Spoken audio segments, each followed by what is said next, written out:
They say that wounded people wound others. Yes. And I think what the public got to experience in terms of interfacing with ZIMRA was that woundedness, Yeah. being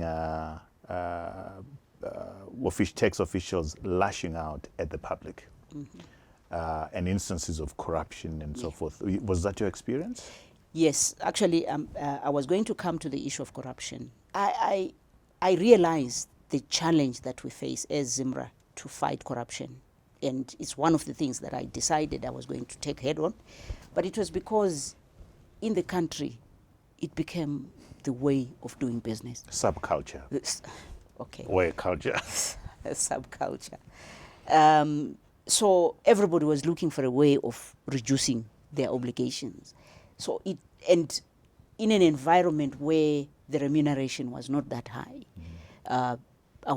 our staff were actually enticed, and the issue of corruption became a big challenge, and it still is, because in the country, I think now with the Zimbabwe Anti-Corruption Commission efforts coming to the public arena, you know the number of things that are happening, and what exposes ZIMRA on the corruption side is that's where the money is. Okay. People either want to reduce their obligations Tax for tax or customs, and they offer money, and the officer who is there can't build a house for their family. They're offered, can't have a car like everybody else. They are tempted. So that then made corruption a big issue within ZIMRA. But like I said, closing revenue leakages became one of our top focus areas under the TSP, or the Transitional Stabilization Program, because this is an issue that the country has decided to take on head on. And from the president to talk to whoever in the government, and those who are really serious in security are actually talking about fighting corruption. And for us as ZIMRA, we had to take the front seat and fight it hard, but we had to start internally. And this how are you happy with the internal fight against corruption? Are you winning it? It's very difficult to win when you are actually facing it from outside.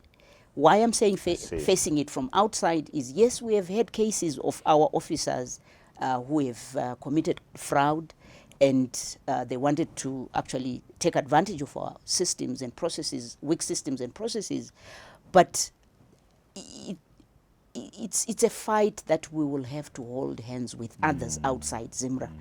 We can't fight it on our own, because we have introduced lifestyle audits, right, which ask, okay, we know you earn so much. Tell us how much you have in terms of your assets. Show us your bank account so that we can see where your money is coming from besides where it is. So officers and managers have to make an asset declaration, and then we follow through and do the lifestyle audits. But then this then reveals the things that are coming from outside, and most of it is coming from bribes that are being paid to facilitate others. It becomes a criminal issue. We address corruption from ZIMRA through those lifestyle audits and other, the use of our code of conduct. But you find there's criminality. We can't prosecute that person. They go for prosecution.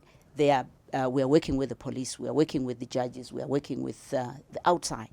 And this is where it becomes difficult, because we are in an environment where corruption has sort of permeated, and we're dealing with syndicates and others.